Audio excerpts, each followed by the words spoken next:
മക്കളെ, ചെവി തുറന്ന് കേൾക്കണേ.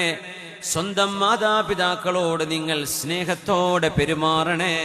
അവരോട് നിങ്ങൾ കയർത്തു സംസാരിക്കരുതേ. അവരോട് നിങ്ങൾ ഒച്ച വെക്കരുതേ.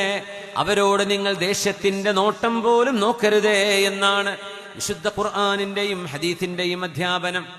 ഇത് നമ്മുടെ ന്യൂജൻ മക്കളൊന്നറിയണേ. ഇതാണ് ഇസ്ലാം. വെറും ഒരു നോമ്പും നിസ്കാരവും മാത്രമല്ല.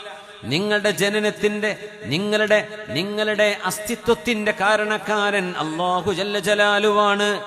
എന്നാൽ പ്രപഞ്ചത്തിൽ അതിന്റെ ഭൗതിക കാരണം നിങ്ങളുടെ ഉമ്മയും നിങ്ങളുടെ ഉപ്പയുമാണ്. അവരോട് നന്മ ചെയ്യണമേ.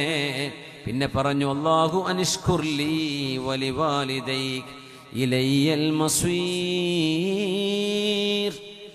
നന്ദി ചെയ്യണം അല്ലാഹുവിന്. പിന്നെ പറഞ്ഞു വലിവാലിദൈക, നന്ദി ചെയ്യണം നിങ്ങളുടെ മാതാപിതാക്കളോട്. അതൊരു ഫാദേഴ്സ് ഡേയിലും ഒരു മദേഴ്സ് ഡേയിലും മാത്രമല്ല. അതൊരു ഉമ്മയുടെയും വാപ്പയുടെയും ബർത്ത്ഡേയിൽ കൊടുക്കേണ്ടതല്ല. അത് ലൈഫ് ടൈം ഗ്രാറ്റിറ്റ്യൂഡ്, മരണം വരെയുള്ള നന്ദി മാതാപിതാക്കളോട് ചെയ്യാൻ ബാധ്യസ്ഥരാണ്. ഒരു പെണ്ണ് വിവാഹിതയായാൽ, ഒരു പെണ്ണ് കല്യാണം കഴിക്കപ്പെട്ട് കഴിഞ്ഞാൽ അവളുടെ ആദ്യത്തെ കടപ്പാട് ഭർത്താവിനോടാണ്. അത് കഴിഞ്ഞാൽ അവളുടെ മാതാപിതാക്കളോടാണ്. കല്യാണം കഴിഞ്ഞൊരു പുരുഷനെ സംബന്ധിച്ചിടത്തോളം അവന്റെ ആദ്യത്തെ കടപ്പാട് മാതാപിതാക്കളോടാണ്. അത് കഴിഞ്ഞാൽ ഭാര്യയോടാണ്. ഇതാണ് ഇസ്ലാം ഡിഫൈൻ ചെയ്തു വെച്ചിരിക്കുന്നത്. അത് നമ്മളുണ്ടാക്കിയ നിയമമല്ല, അല്ലാഹു ജല്ല ജലാലുവിന്റെ നിയമമാണ്.